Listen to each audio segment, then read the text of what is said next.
Ito po mga Suki Loves yung iniinom ko kapag may ubo ako. Turo lang din to ng amo ko pero effective siya sa akin. Ito, orange. Ni-slice ko siya ng ganyan. Tapos lemon. Ayan. Luya. Tapos turmeric. Lahat yan fresh. Pakukuluan ko.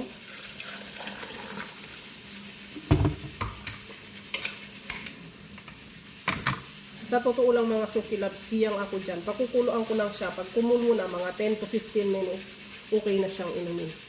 Hiyang ako dyan mga Suki Loves. Pag kumulo na siya ng mga 15 minutes, ang ginagawa ko, nilalagay ko sa thermos kasi kailangan inumin ko siya ng mainit. Nakakatanggal talaga siya ng flema. So tips na rin po yan para sa mga nasa probinsya na mayroon naman kayong mga tanim. Maganda yan para sa ubo yung hindi na kayo bibili ng medisina ba. Pero tawag dito, natanggal talaga yung pananakit ng dibdib ko. Kaya maganda talaga siya.